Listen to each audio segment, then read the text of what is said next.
opportunities. We need a lot of things, especially if people expect their quality of life to remain the same. You need, you know, people who understand, you know, Yeah.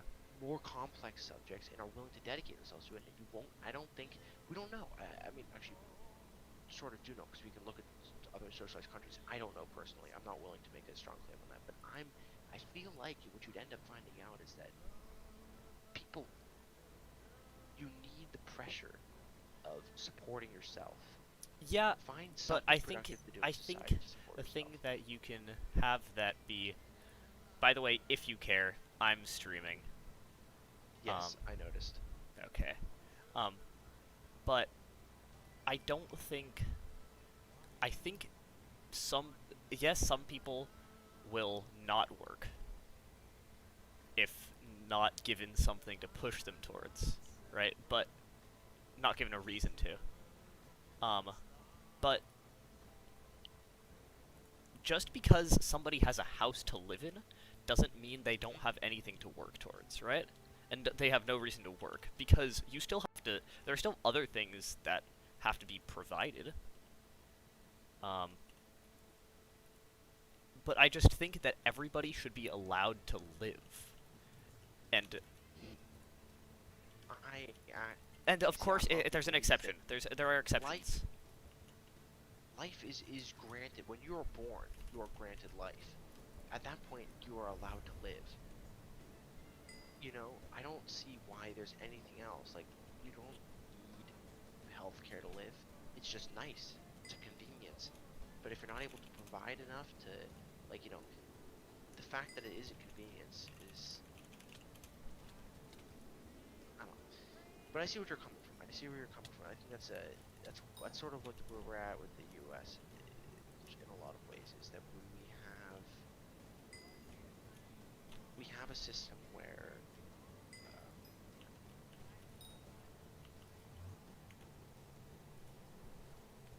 we have a large amount of capitalist opportunity, but we also provide some level of cushioning for somebody who We don't though. has. We provide a shit ton more than a true capitalist and a true meritocracy does. Yeah, but I don't think that.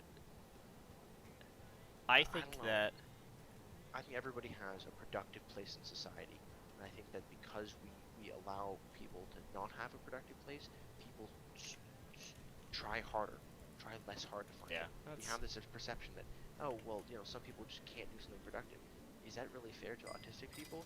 Like, okay, they can't, like, or maybe not even autistic people. Like, I don't know. What's an example? Just a quadriplegic. It's definitely harder to do shit, but I still think that they can have a lot of productive places in society. Yeah.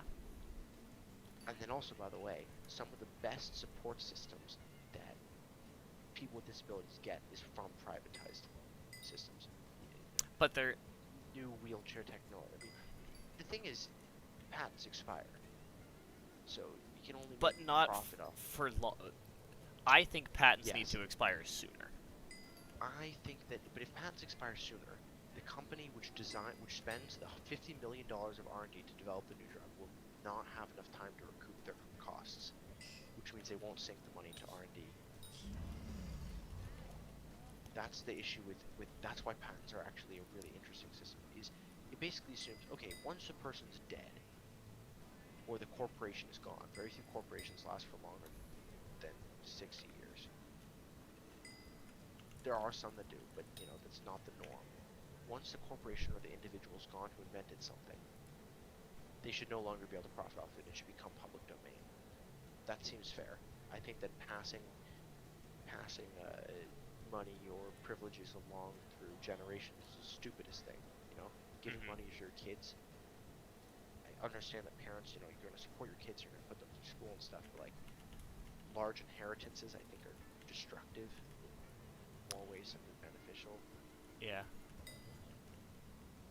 Yeah, I And I don't know. think that's actually, It's kind of tough. yeah, it is kind of tough, but and I think a lot of it comes down to preference and what situation we're in. It's easy, it is easy. I will acknowledge that it is easy for me to say that I would like to live in a meritocracy given the benefits. And I given the fact that you are very privileged and that you are very smart.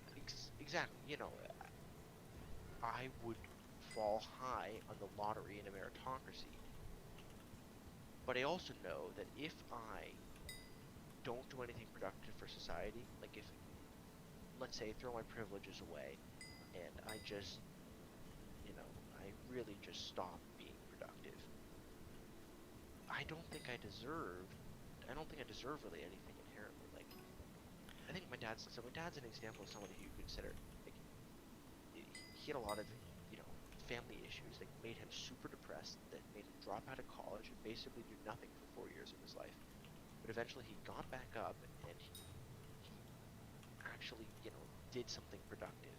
And that's where he got where he was. But, Yeah. So me one and my mom, thing, he was, go ahead. one thing that I thought about just now, while you were saying that, is you were saying that everybody has something productive to contribute to society, and thus should be able to make a living off that, right? Okay, yeah. I'll acknowledge that I said that. That's like sort of the essence, I think, of what you're saying, right? Yeah, that is the essence. But so the issue there is some people do contribute positively to society, But they don't get a livable and they wage. don't have a livable wage. So that is definitely, I That is definitely one of see the that. major failings of capitalism. But they do have a livable wage because they are living, and their quality of life is fantastically But the high thing is, compared to sometimes that they of. aren't even living. Because yes, you can live at that, but as soon as you have an emergency, you're gone. You're literally But in debt for the rest of your life. You can't do anything. you can't. Okay, fine, you can't do anything, but that's Okay, being alive. if you moved to India, which is not expensive. I mean, you can get plane tickets for $100 and move to India. And the cost of living there is way, way, way, way lower. If you saved up $10,000 here, you could live in India for 5 years, right? Yeah. Very few people are willing to make that choice. Maybe they have ties here, but there's plenty of individuals who have, who make the choice to stay in the United States, a country where the cost of living is high, because all the benefits you get from living in the U.S., just like But we've still let the down road so systems and many people. There are so many people that struggle every day to not go hungry. there's more in other systems. I mean, That doesn't mean it's good. Yes, we are not literally but the but the worst thing is, system, but there are so being, many better systems. Is the thing. are there? Actually, are there? Can you point to a single I system which has think done better than capitalism? not Socialism capitalism sure as a as hell whole, has. but the way that America does capitalism. The fact that that you can work for 12 hours a day and not be able to and barely be able to survive off that. That right there is the failing.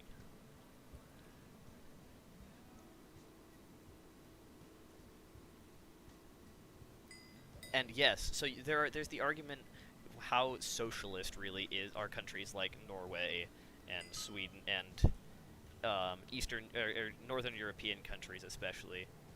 Um, how really capitalist or how socialist versus capitalist are they? But you can sort of categorize them as both. Um, but they're so much better. Like not even close. People say they're so much better. People don't. I don't think. Why don't people move to those countries then? They all speak English there. They're almost exactly the same like conditions here. You're basically giving up nothing, and the tickets are not expensive. They have very good immigration laws. Like you can sort of just show up and say I want to live here, and they'll be like, okay, fine, we'll give you a visa. There's absolutely no reason for people not to move. I think a lot of it is there's this sort of dream for America. A lot of people just love America and they want America to succeed, and And that's why people are calling for these changes because yeah, they believe in so America. so the thing is though, America is a country where America is the successful country it is because we are different from the other ones. Norway, as a country, maybe it's nicer to live in, but as a country, it is not nearly as successful as the U.S. Given our population, the U.S. is phenomenally, unbelievably successful. The fact that we are one of, if not, well, probably definitely not ahead of China, but the fact that we are up there, top economies of the world, with 1/6, no, sorry, that's too low. One, what is it at this point? 1/4 the population of China is insane. You know, Yeah, but that doesn't mean that just because the economy is doing well doesn't mean yeah, that but people are doing quality, well. yeah, but Because quality, the thing is, the issue is that America, the wealth in America is so poorly distributed. the wealth in the world. Don't pretend as if Norway are better. There are, It's significantly better. no, there's still stupid It's rich people in yeah, Norway. yes, there are stupid rich people, but they're comparing the number of stupid rich people to the number of extremely poor people in oh, nice. Yeah, well, that's it's definitely when you There are countries in Northern Europe that have 0% homeless population.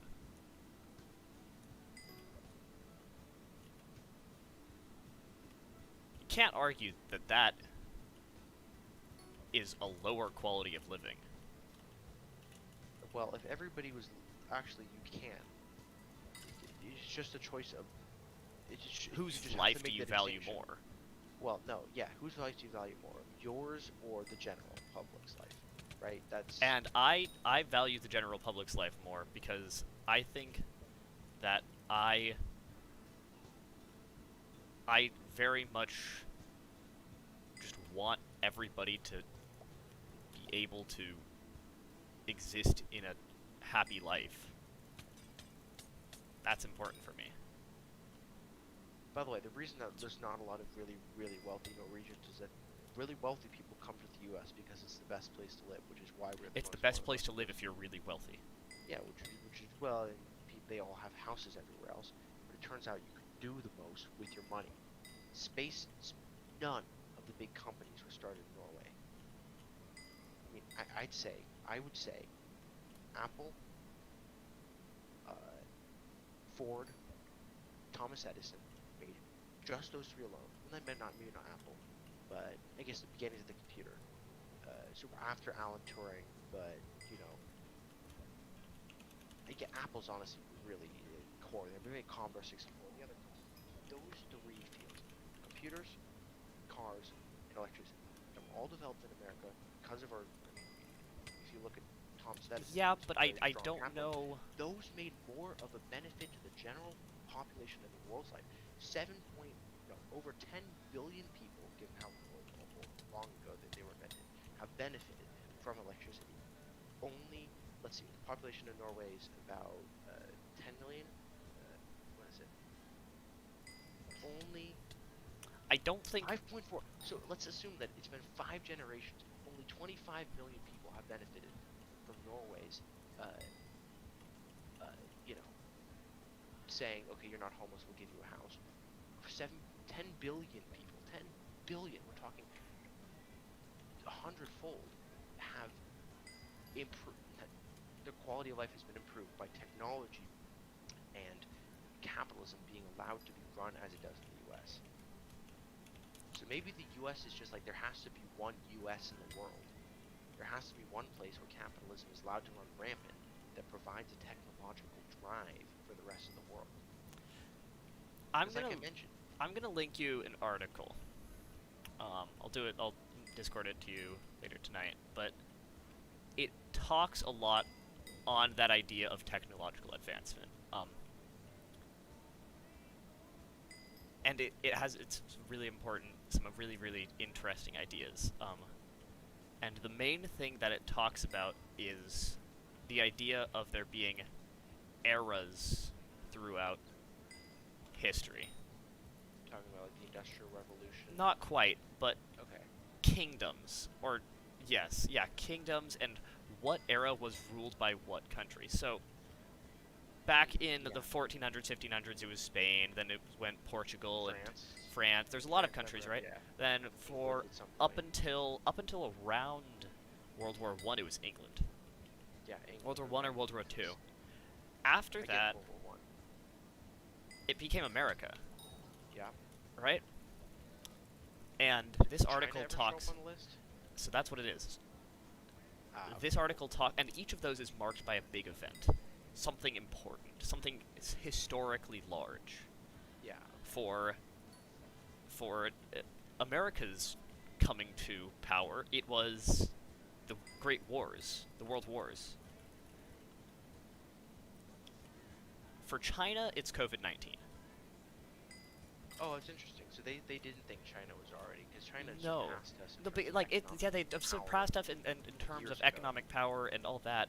But there was nothing that, like, they weren't running the world. America has been running the world for a long time. That's yes, that's true. And this article is basically honestly, saying that So COVID is the thing that pushed it over the edge. China That's- has been slowly bringing their hands tighter and tighter around America. that's what it's saying. And Yeah. so now you know how, like, England, yeah, it's an important country, but it's sort of fallen into irrelevance. Like, it's Yeah, a very no, it is, important, it is. powerful country. And it's saying that's but- what is going to happen. That is what is going to happen to America because of all of its shortcomings in supporting its people. Honestly, I would have no issue with that. There's really been no government which has lasted for that long, and the reason is because it turns out no matter how No, America's, one of it's the most about the same important amount, conferences- same time, same Yeah, that's exactly my length point, is of that- era. one of the most important things America did for the idea of government is plastic government. The government which can change over time. No other government really gave the opportunity for a democratic method of slowly changing, or a republic, whatever you want to call it, but a method where the populace can actually affect, like, dude, a lot of other countries were racist and, said black people are slaves, Egypt, for example, until the slaves fought back and killed all the Egyptians and the kingdom was over. That's not what happened. Like, in the U.S., African Americans were able to, albeit it took a very long time, and with, an exorbitant amount of pushback, but there was enough plasticity to be able to change fundamentally the way a lot of the government was set up, which I think But is... I don't think, yeah, But I'm okay, saying, fair point. I agree with you. That can only take us so far. I actually would have no issue if somebody told me in 50 years America would be gone, the country of America would no longer exist. I think that is really sad to me because I am the kind of person that I love America as a country. I had a conversation with a friend who was saying, like, as soon as I turn 18, I want to leave. And I'm like, I don't. I do not want to leave. Oh, I have a song to send you. You keep talking, by the way. Um, I'll send you the I song. do not want to leave America, right? Yeah, no, I'm with you on that. But so that's why I want it to improve. Yes, and I absolutely think that people pushing to have America fit their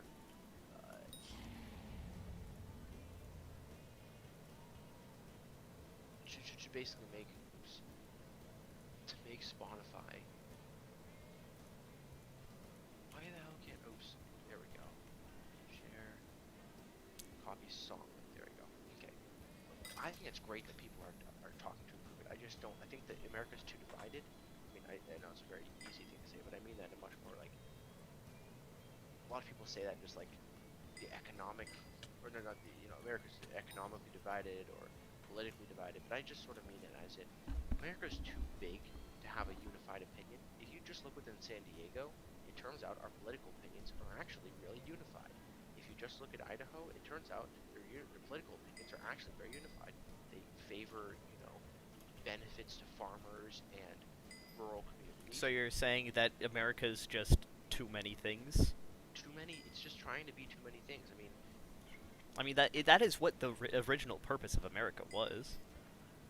Well, actually, when America was started, it was to bring together 13 colonies, not 50 countries. not 50 states. But now 13 colonies. I think it That's a has very I different think it story. has a I think there's a fair point, which is that America just shouldn't have America just shouldn't be one country. Or Oh, I think that America is people always say, "Oh, Norway's so much better than America," but you can pick out communities of the same population size that have a higher average quality of life than in Norway and lower rates of whatever you want to talk about. yeah. It's just because we're a big country with tons of diversity, and it just if we have a government at the federal level, it should not be doing everything. First of all, it should instantly have its hands out of economics. It should have no bearing on economics whatsoever. America's military might definitely can be attributed to a lot of our success, and that's fine. Okay, so we keep America unified for a military, you know, for military. We keep America unified for trade, but that's it. Well, actually, no, you can't do trade because then that ties into economics, and as soon as you have trying to control the economics of 50 unique economic economies under one Federal Reserve and unified currency, that's a good idea. You know, unified federal bank, bad idea. You know, I don't know. I just think that There's a lot of things that that's preference again. It's do you think what power? I just think the federal government is too big.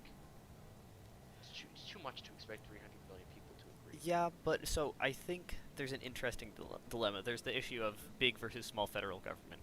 And Yeah, I'm a very liberal person, so yeah. in theory you should think like, oh, it's better to have a larger Careful federal saying government. liberal because liberal means left leaning now. People. That's what I meant. Oh, okay. I thought you meant libertarian, which is a very different No. story. No, So you think we should have a a stronger federal government? stronger federal government, but the issue with that is that there's the other idea, which I also very strongly agree with, which is that we shouldn't have any federal government. But that doesn't mean that there should just be no regulation. I just think that there needs to be more countries, and we shouldn't care about the other ones So as essentially, much. but look what Europe did. America came to power a couple of world wars later, and they had the European. Well, actually, no, the European Union is really, really recent, but the League of Nations and a bunch of other stuff. But the U.S. was in, and then we left because we're like, okay, we're the whole League of Nations. We don't need to be in that. But look what Europe did. I mean, they formed the European Union, so it turns out there is a benefit to having a unified currency and Yeah, some level of coordination of a larger thing. And but I think it's all right to continue calling that the federal government. It's just that it should exist. yeah, but so I think the thing is there. The issue is that we still have a unified social existence, which is sort of hard to describe. But Well, yeah. So the thing is, we also have a unified social existence. yeah, like you can have very strong American like patriotism for America, but nobody is Yeah. patriotic for the European Union, So that, yeah, I think that and that is an issue I that have much more patriotism towards San Diego, towards California. I'd say in order of when I see something good came out of San Diego, I feel more patriotic, not national, but patriotic. Patriotic's the right word, but not towards the U.S. Patriotic, more yeah. general sense. Then when I hear California did something good, then when I hear the U.S. did something good, then when I hear North America. Yeah, it really is. Like when I hear, Yeah, that's standard stuff. I have strong attachment to my community, so I see no issue why we can't preserve that. I don't feel stronger patriotism to the U.S. I think even people who are super big patriots would still show, if you actually ask them about it, would still probably end up falling on the camp that they had more allegiance to their state, you know? So I just think that, you can have patriotism.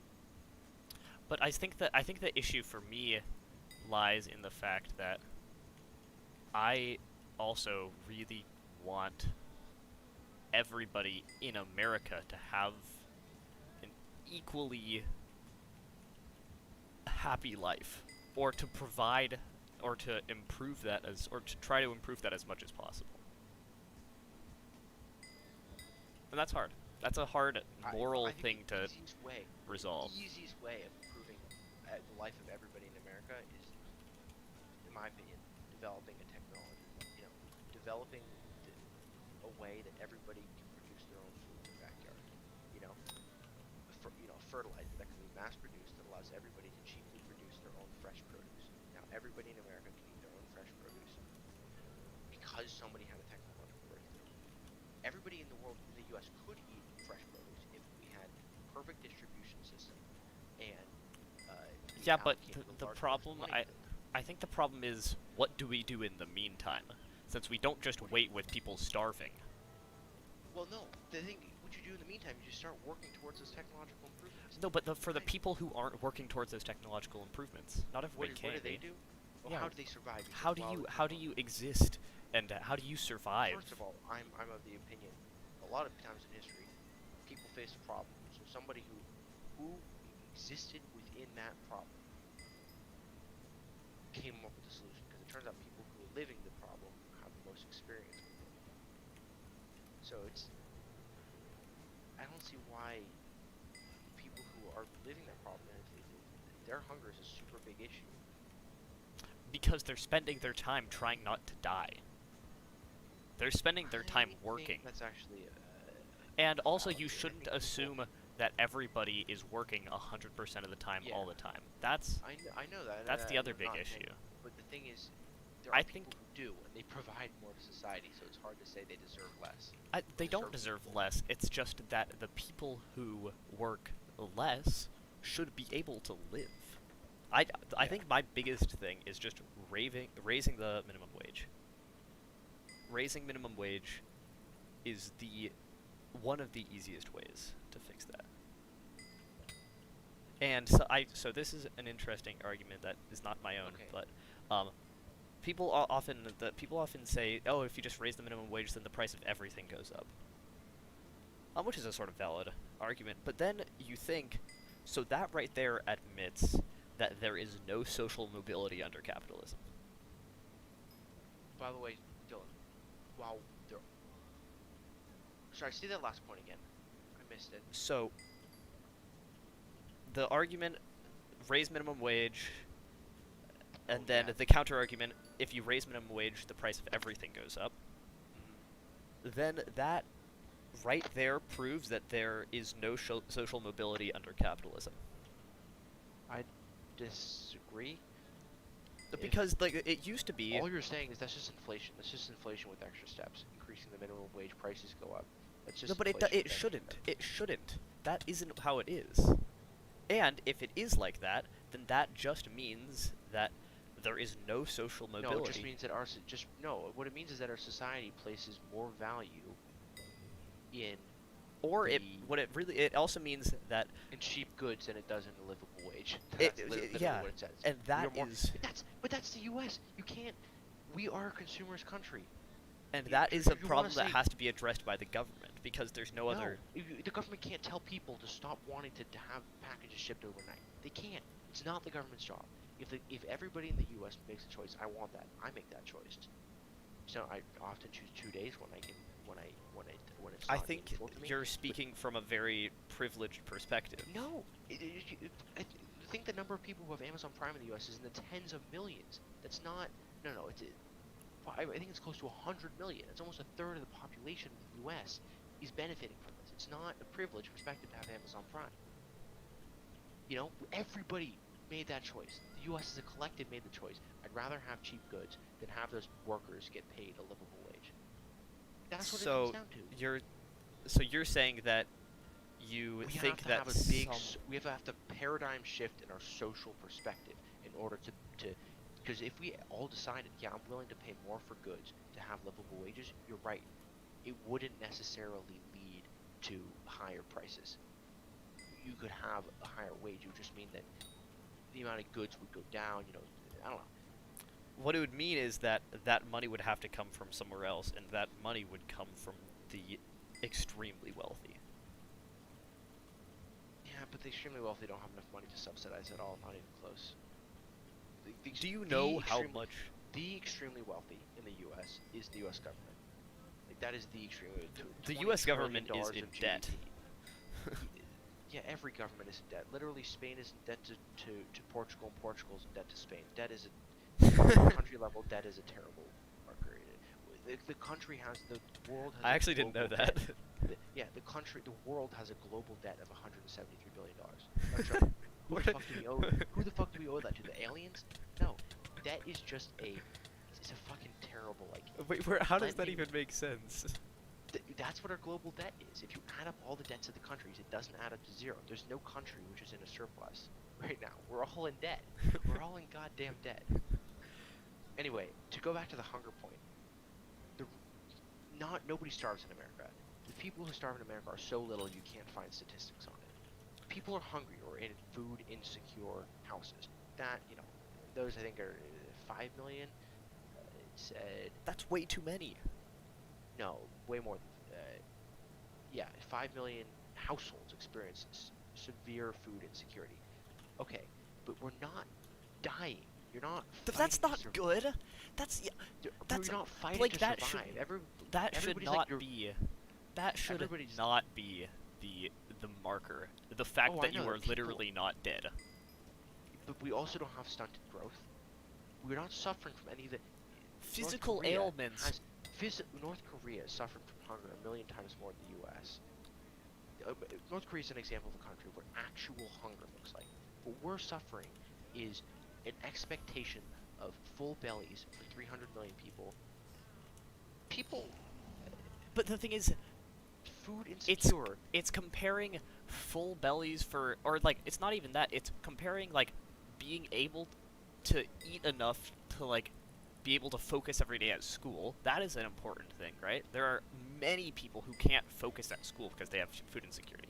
That's a super minor detail, but compare that to people like Elon Musk or Jeff Bezos that just have ludicrous.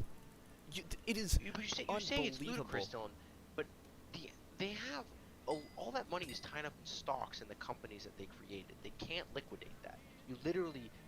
They couldn't liquidate it if they wanted to. It's not like they could just say, hey, I'm going to put $1 billion into this. There is no $1 billion. That $1 billion is just a number the stock market associates with the valuation of the Amazon company. That $1 billion has no value anywhere except for in the Amazon company. Which means that money didn't come from people's pockets. It came from the creation of the company Amazon. It came out of nothing. It was created wealth. It wasn't siphoned wealth. Like, that $100 billion is not sitting in a vault somewhere. Where did it come from? Where did it come from? It came from the investment, the collective investment of the entire country. But And so the entire that country is invested siphoning in wealth. Amazon, and now Amazon has been valued So that much is higher because it provided such a high social value. so No, Blake, that is just drawing country away. That is centralizing wealth, basically. The valuation of Amazon is much, much higher than the amount of money that they've taken in, right? It's much, much, much higher, which means that we as a country value what Amazon provides more than we've invested. Like, the numbers don't add up. It's not that Amazon is not valued at 300 billion, 300 trillion, 300 billion, or whatever. What is it? It's not quite a trillion yet. I don't know. Apple's the first company to get to a trillion, by the way, which is ridiculous. I just find that ludicrous. But the wealth that Amazon has is not the wealth out of the pockets of the layman. It's wealth that was created by the introduction of a new. The four resources are land. Oh god, I'm gonna forget these now. But land. Whatever. One of them is entrepreneurship.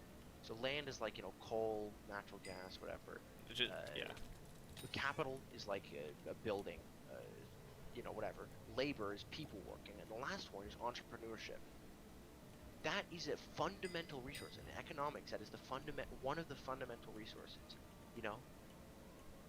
Natural resources, human-made resources, labor and entrepreneurship. There's a reason it's a fundamental resource. It's because more coal in the world means more value. It's not like the coal, like that's introduced into the market. It wasn't there, now it's there. Labor, there were less people in the world, now there's more. Labor is just introduced. There was less things that were built, now there's more things that are built. There was less in, entrepreneurship, essentially. Now there's more. You can just have an objectively higher amount of entrepreneurship, which increases the economic prosperity of a society. I don't know. I get where you're coming from, though, 100%. But I think it's I just have an innate desire for everybody to have a better life. Everybody. Yeah, I have an innate desire to ensure that anybody who puts in the work can achieve a better life. Anybody who puts in, so if you put in, the thing is, it's not even work. Yeah, I do believe in a true meritocracy, which is not a popular opinion. I do actually believe that if somebody is essentially useless to society, they don't actually deserve to benefit from society as much as those who are more useful. And I understand that you can get unlucky and just be born screwed, but I also I think a lot more people than you if you're realize born are born without screwed. a work ethic, if you're born without a work ethic, is that It's not being born without a work ethic. No, Dylan, you can be. There are genetics tied to your perseverance and work ethic. If you're born with detriments in those genes, is your lack of desire to work well, that's just an ailment. I mean, you were born with that. You can't help that. We should support you in your internal desire, your lack of ability to dedicate yourself to work, because that is something you can't control. I don't think that those people. I think that you have to just fucking overcome it, push through, and actually, if you suffer more than me, you have to just, I guess, work harder to overcome it, which is maybe doesn't seem fair. I mean, you have a meritocracy of work and you have a meritocracy of worth, and they're different. But I don't know. I think that, yeah, I think we're at this point we're going in circles. I definitely understand. My one concurrent Logically. viewer has definitely been fascinated by this one. I definitely agree, though, with you on the sense that it seems as though if the resources were distributed properly, everybody's quality of life in the U.S. can go up. Everybody's. Without changing. I don't think that's what it has to be. I really don't think bro. that's what it has to be. I think it's Really, just I feel that like that's what it comes down to fundamentally. Oh, fuck yes. Oh. What essentially I'm saying, Dylan, is that streamer luck. Oh, wait, sorry, 1 second. Yeah. I just got mega streamer luck, not actually. But this one item right here is worth 5 million coins. I will take that. No, but we both. I get your point that the U.S. is not running efficiently, definitely. Which essentially what I mean by that is simply there is room for many people's quality of lives to improve without the reduction of quality of life of anybody else. Yes, yeah, and I And think that's a valid concept. And I think the biggest problem is that this is a very common. This is not a hot take, but I think that the biggest problem for America is the hyper wealthy. That I think is America's biggest problem. Yeah. I saw also another interesting thing. I think I saw this Twitter screenshot on Reddit, so it has to be real, right? It has to be a valid argument. But it's this idea that there shouldn't be billionaires. Of course, this isn't an actual like reasonable thing, but the joke was just there shouldn't be no more billionaires. Once you have $1 billion, you're given just cap out. Yeah, you're given a trophy that says you've won capitalism. Like yeah, but it turns out there's more. There are things in the world which need more than $1 billion spent on them. Like I not get by why one people, person. Yeah. Oh yeah. What? Elon Musk has invested more than $10 billion of his own personal capital wealth into improving the quality of life and the environmental solidity of our world by creating Tesla and So SpaceX. that He spent more than $10 billion of his own personal money. I don't He think could not have done that if he wasn't a billionaire. I don't think it's quite the same, because that money. So yes, that maybe his company. First of all, Tesla really isn't improving the environment that Oh much. yeah. Oh, it's seriously. You know how many? Mercedes has gone full electric in 2022 because of the impact that Tesla had in the electric car market. Okay, fine. You're not improving. Fine. Tesla. Maybe that's not a great There's a example. big problem with electric But cars they're that a lot of definitely people not don't realize. Are you talking about production of battery? But battery production, and also the fact that that energy still has to come from somewhere. Yes, it's Yeah, more no. efficient at larger scales, but It's way more. It's way more. the efficient. thing If about you- it if that's you- my brother made an interesting comment on. This was actually originated from a discussion of the difference between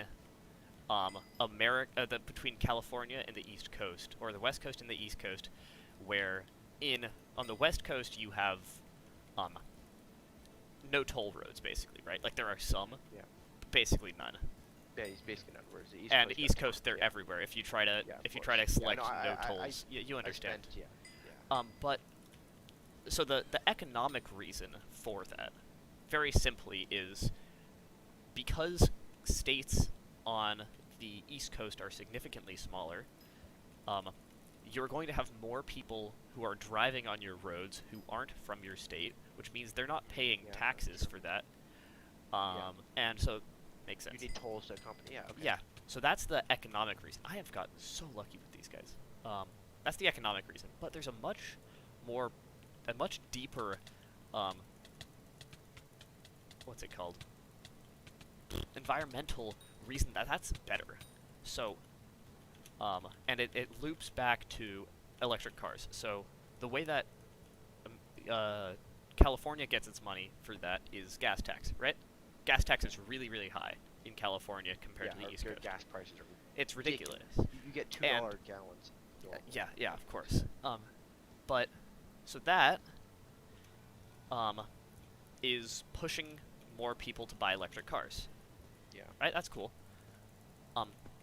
But what the East Coast does, because they have tolls, it's pushing people to buy fewer cars, which is so much better. That's not my experience with the East Coast at all.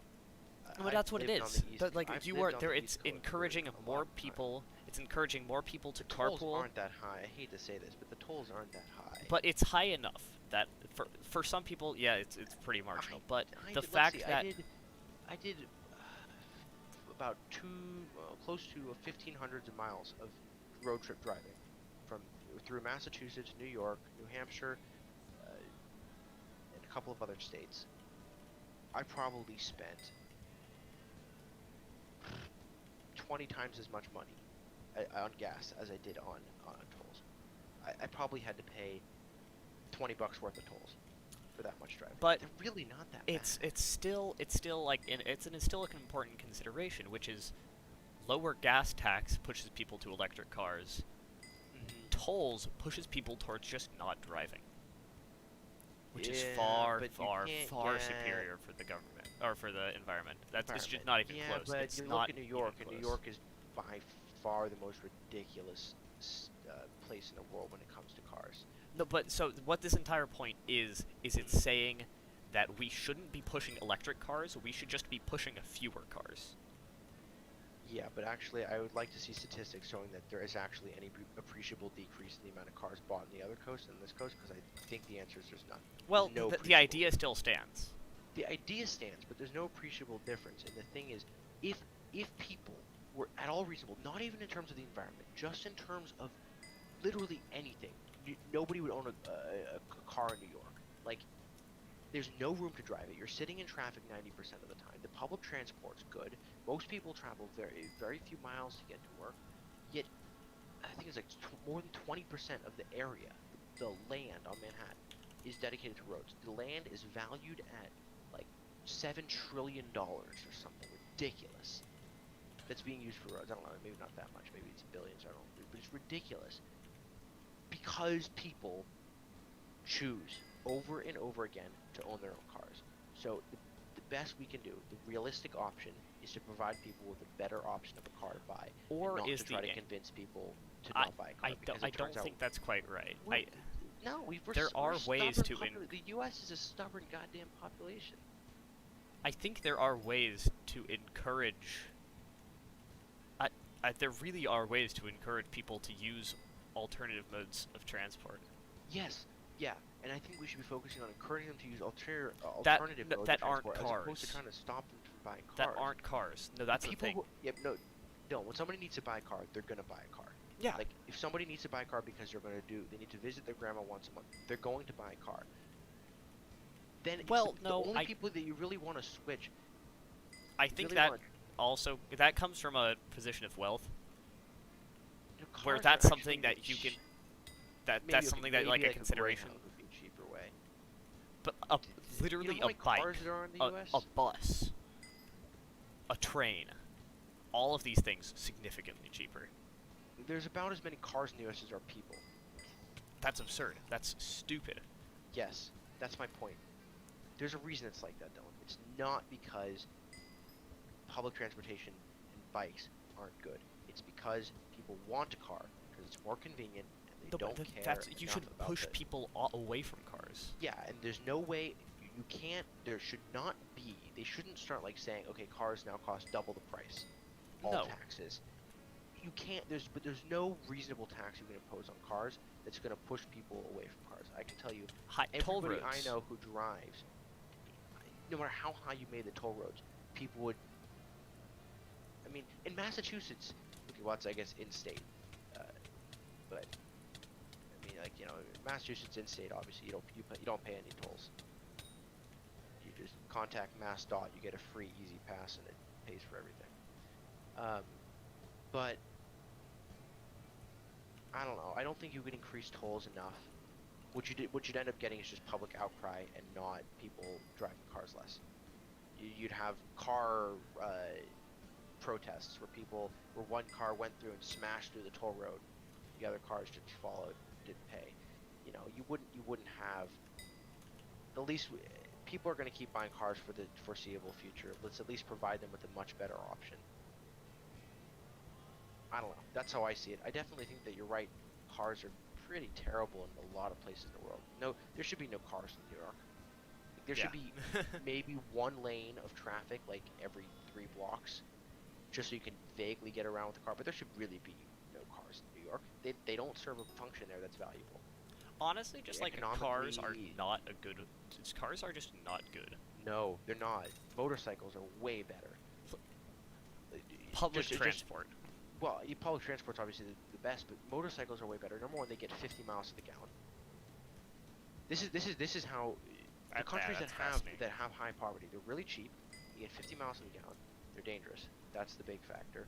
But that's why like India, Bangladesh, Oh, you know, India, yeah. all these places have tons. Singapore, Taiwan. I don't know about Taiwan, but they have everybody rides mopeds. It's because they're cheap, they're super fuel efficient, and they take up no space.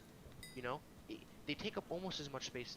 A moped takes up less space than a street bike in terms of length. Yeah. Less space than a street bike, which means that you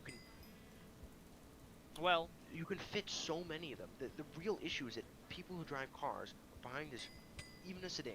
It's a 4-seater car, and they're sitting in one seat of it, a single seat. They're using a single seat out of it. yeah. So yeah, that's why I think tolls are a significantly better option than you realize, because of the fact that if you have a toll, you encourage people to seat 4 people to a car.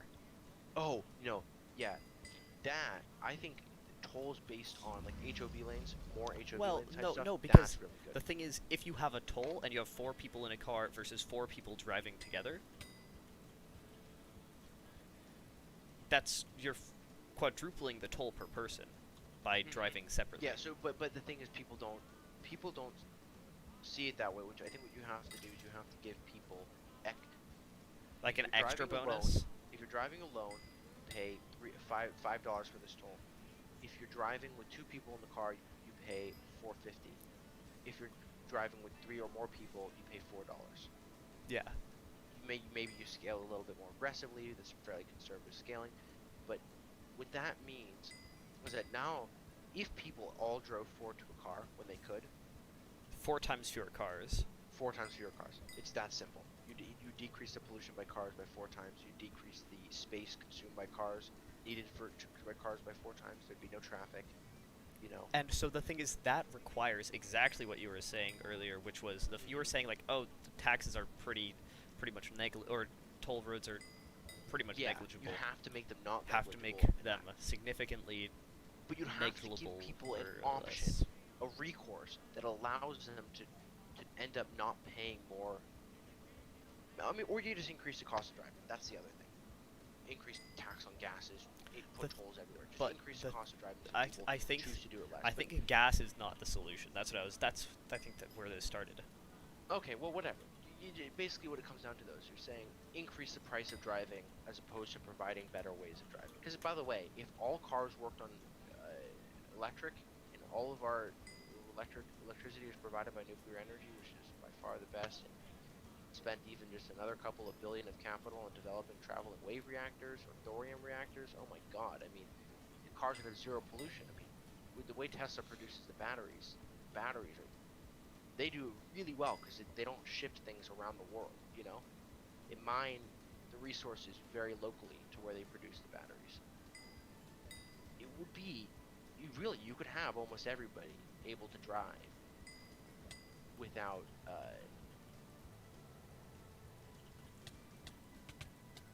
without having a significant environmental impact from the cars. And then the other thing that Tesla's doing to improve the market, Dylan, is also if they develop self-driving cars that are fully homologated by the U.S., then that's an entirely different. They're the only company that's coming close, and they're coming close. It's not unreasonable to think in the next 10 years, next decade, we'll have fully self-driving cars, Teslas, that you can summon to your phone. There'll be so many of them because of the rate of Teslas are being bought. There'll be so many of them that you can call into your phone. One will be there in 3 minutes, drive you to your destination, drop you off at a fraction of the price of owning a car. This is actually interesting, completely side note, but did you know that rideshare services actually increase traffic? High populations of rideshare services in a region significantly increase traffic, and that is because so many rideshare drivers spend a lot of time just circling. Well, yeah, that's a great thing. Self-driving cars wouldn't do that. Yeah, of course. Wouldn't do anything. Yes, yeah. But it's that's why I'm saying it's no. That is interesting. No, that is interesting. It makes a little bit of sense. Like, if rideshares were perfectly optimal, then every time a driver went in the opposite direction to retrace their route, they would be, taking a passenger along the way. But obviously, it doesn't happen. No, yeah. There's an Uber driver at San Diego airport. They pick somebody up. They're not gonna at the destination. There's a small chance that they can find somebody to pick up there to drive back to San Diego airport, right? Yeah. But San Diego airport, you get lots of fares, so they're gonna drive back with nobody else in the car. They're just doing that loop over and over again. And so yeah, it's just an interesting one. There's a lot of that is interesting. There's a really interesting. I think my mom told me about this from a podcast she heard or something by Freakonomics or something like that. Oh, Freakonomics, yeah, no, I love great. Freakonomics. I try, that's a source that I think is really valuable. Yeah. As far as podcasts go, a lot of podcasts I see as less than valuable, or less than very valuable. Valuable, but just less than very valuable. And just simply because of just the quality of information they provide. A lot of podcasts are like TV shows. They're about getting views. They're not about necessarily providing the best information. Yep.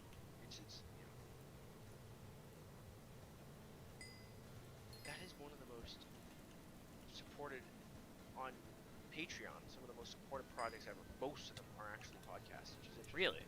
Interesting. Yeah, almost all of them. The most supported of all time is Chapo Trap House. What even is that? I don't know, but it's a podcast. SoundCloud. tons of them. If you look at the top supported, both in supporters and total money, it's almost entirely podcasts. It's really, to me, that's How? crazy. What do you need for money for a podcast? To spend your entire time Oh, putting together this show. like I mean, it's like just a job. salary? Interesting. I don't think. Yeah, I don't think there's. They're really much. crowdsourcing their What income. that's saying, Dylan, is less that it's a really expensive profession or really time-consuming profession, and more saying it's a profession highly valued by society. Yeah. It's just people are putting, and this is like Patreon is one of the most direct ways of measuring how people value society. And also, it's hard to get paid any other way with a podcast. Yeah. There's How? no monetization. You can put ads in it, you can get sponsorships, but if you're not, Yeah. If you're want not it big to enough want- for that, yeah. if you're not big enough for that, or if you just don't think that podcasts should, I- sponsorships in a podcast. Well, then you're just dumb. I don't know. I respect people who make the choice to forego. I mean, I have an ad. So obviously I have ad blockers which block YouTube ads, but I also have something called sponsor block, which works based on community submitted times. That That allows one me is to interesting. automatically skip sponsor segments. It automatically skips intro segments of videos, outro segments of videos. It's collectively saved, I think, I don't know, in the hundreds of thousands of hours. It's just called sponsor block. They just ported it to Advanced, which is a YouTube client on Android, which means that now on my phone I don't get sponsors. So somebody has a 5-minute, 2-minute sponsor segment for NordVPN, it just skips it as if it wasn't even there. Every once in a while in a video, I'm like, It'll I mess up. definitely missed, like, it won't mess up, but it will just be like, yeah, this sponsorship was so long and so Oh, it actually, woven like- into the content. Like I came across one with William Osman, if you know who he is. No. Yeah, well, anyway, he's I don't know, wacky inventor dude. Basically, it's the best I can describe him. And he had a sponsor. So like a that was Colin so Furze kind of long, guy? Yeah, exactly. But he does more just laser cutting wood. Dude, where has Colin Furze gone? That man.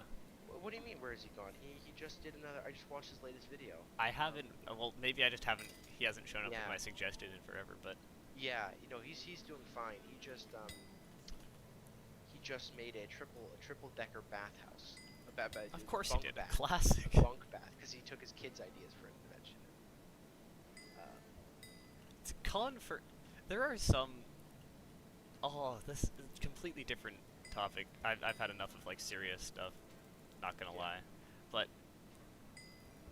Well, this is sort of serious and sort of sad, but the King of Random. Remember back when that was Grant Thompson? Yeah, I mean he died. Yeah, A yeah, but long time ago. he was such a good content creator. Nice, epic. Yeah, I love the King of Random. I watched so much of the King of Random. Yeah. He was just, And he he- was just hitting a market which was quite novel at the time, which was like the just interesting shit market. Yeah.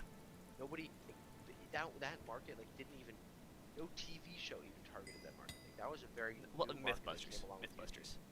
Yeah, but even Mythbusters has like structure to it. It's like, okay, we're gonna take popular myths and we're gonna, say whether or not they're true or not.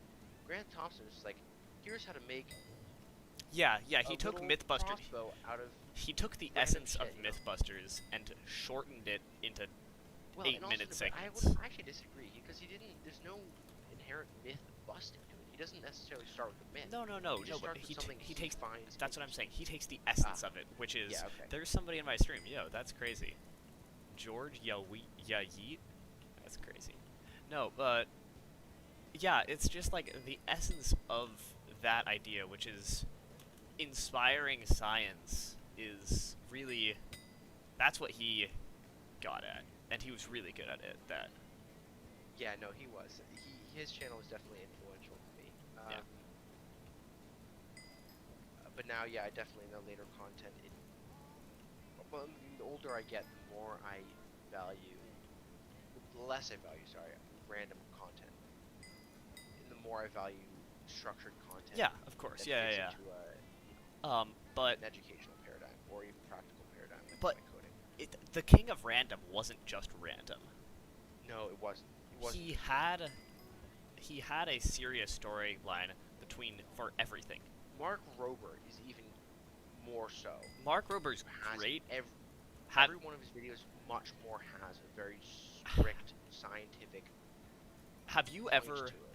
watched? There's this really really interesting video, um, by I forget what channel, but it's a channel that does like analyses on YouTube channels in general.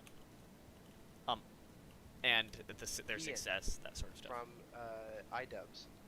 Possibly, I don't really know. Maybe. But Yeah. he goes into depth about Mark Rober. Did you know that Mark Rober has the highest average views per video on all of YouTube?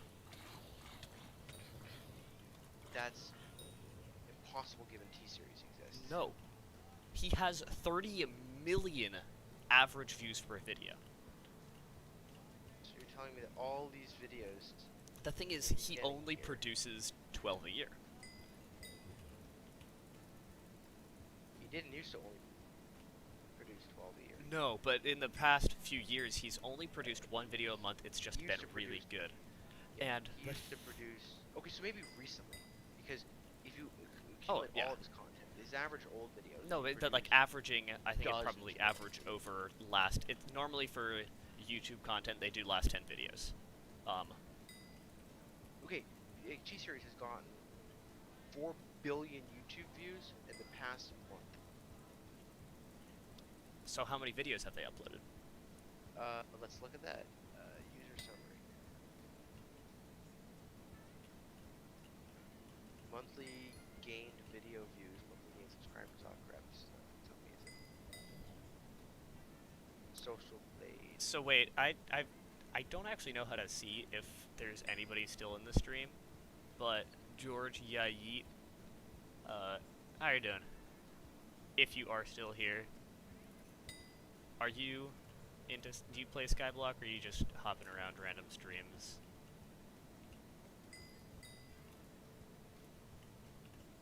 Okay, yeah, Blake. So how many videos have they uploaded? I'm looking into that. T-Series average views for video. What is that? Can't find the total estimated video view counts. Defender September 1st to September 14th. Videos uploaded minus 36. So that's change in video. They definitely didn't upload negative 36 videos. Oh, maybe oh shit, maybe they're removing videos. They have 14,000 videos on their channel. They put up a lot of videos. You're right. Okay, so they might not be King of Random. Actually, I might actually subscribe to. I might not subscribe. But I might actually Mark believe- Rober. Yeah, Mark Rober. But anyway, what I'm talking about is older videos that really have no scientific. They're just cool thing. Like Yeah. make a mouse gun trap that shoots. Are you talking One about the his King of highest Random viewed here? video. Yep. How to make water explode. Okay, that's actually interesting. Electrolysis is an interesting subject. But it's magnification he interesting. basically the entire idea behind his channel was doing just interesting things Yeah, but doing them intelligently and and with making it some level of scientific and yeah, showing how science can be perspective. cool, right? Yeah. Yeah, no, absolutely. No, And that that's is a that's the hard undertaking. essence of a lot. That was sort of what I was saying by it's the essence of MythBusters, which is that was the essence of MythBusters. It was making science cool. Yeah. I wish there were still good channels like that. I of course don't watch much Yeah, science YouTube has been content. commercialized. Yeah, but there are a lot of things that are like trying to make science cool, but none of them do. Like here, how to make an edible swan from an apple is one of his highest viewed videos of this era. How to make a super secret safe for less than $3. Oh, dude, Interesting. this is Not insane. My scientific. stream. Oh, for a second there, it said my There's stream two- quality was excellent, and now it's Oh, back to excellent. poor. Okay, I was gonna say two viewers. That's pretty Oh, insane. ridiculous. No, it said for a second that my stream quality was excellent, and now it's back to poor because, I have I don't have a frequent enough keyframe. Yeah. I don't even know what does that even mean? Oh. Is it just because too many things are changing on my screen? Yeah. Well, that's going to increase the bit rate a lot. Yeah. If your stream quality is not excellent, it's because you're going over the allocated bit rate. How would I not do that? You can't. I mean, if the content is fast paced, you're just gonna go over the bit rate, and then it'll just potato a little bit. But you can't help that. You could increase the amount of bit rate you allocate to it, but How do you do that? Oh, I don't know on YouTube. I know on OBS. You're using OBS to do Yeah? it. In OBS, there's a bit rate setting. Okay. So, but yeah, the issue that it says is that I have too infrequent of a keyframe. So if I... Yeah, I don't know what that is. So, what that is the way that... You probably do know what it is, you just don't know the term. But the way that images and video is compressed, really, is it selects a frame every once in a while, and then instead of just defining every single pixel in every single frame the entire time, it defines every single pixel in one frame. And then, from there on, it identifies differences between frames. That original frame... Oh, okay, so you're talking about keyframes in terms of just video compression. Yeah. Yeah, okay, yeah. And so it picks a frame, it identifies or defines all parts of that frame, and that is your keyframe. And then every set amount of time, it defines a new keyframe. In So between those times... Yeah, what you're saying is it's basically the way it decides whether or not it wants to create keyframes by how much has changed. And every time you look around, a shit ton changes, so it can't create keyframes fast enough. I'm looking it up here. Yeah, it's interesting. Whenever okay, well, I'll be back in 1 second. An image occurs, a keyframe must be created. So.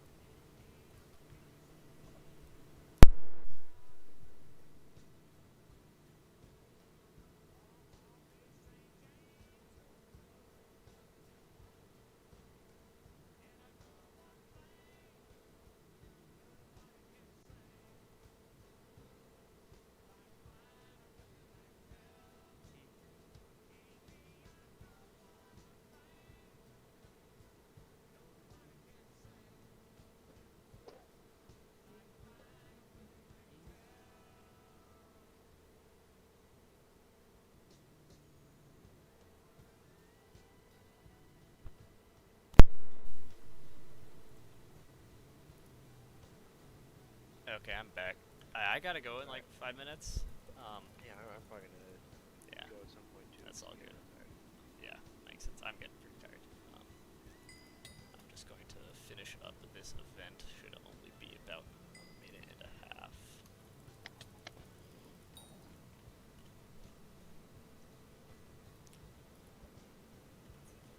Yeah, interesting stuff. Interesting conversation, definitely. It definitely, I mean, it spanned a lot of different topics, but started that, yeah.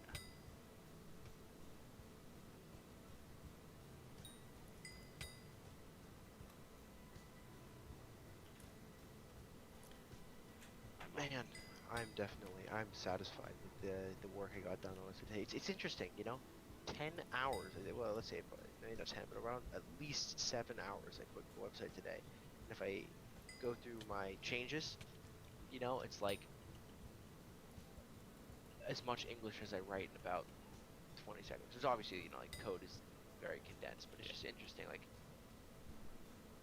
how much coding is just about knowing how to do it and not actually doing it.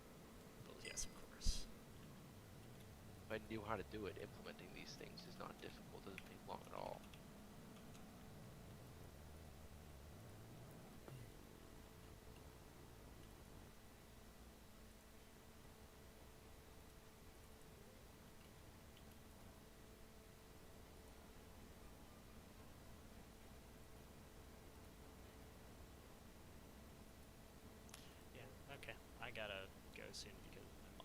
that at me because I don't know. Um,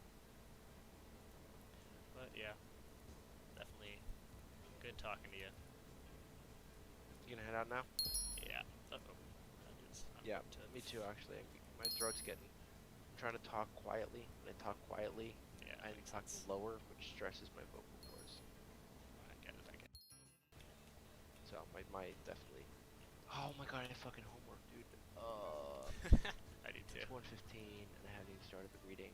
And I was so, you know, it's like, oh yeah, Mr. Radovish, I'll have I mean, not Radovish, Mr. Mazacci, I'll have everything done. I'll read it. I'll catch up. And now I'm just fucking.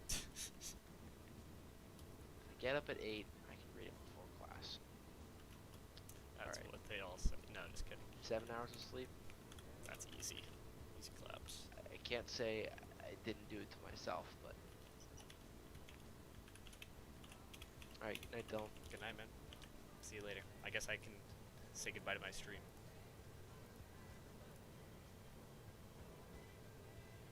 Okay, well, if you have been watching, I doubt anybody is, but I guess this will go in the VOD. If you have been watching, thank you very much for watching. Make sure to leave a like on the stream. Make sure to subscribe. I know that I'm very new to this, but I do plan on doing more streams in the future. Mostly Skyblock, but maybe other games, maybe Among Us, who knows. Please let me know if there's anything I should do to improve my setup or any of my content. Um, this has definitely been a very odd stream, just chatting with my friend there. Most of the time it would probably be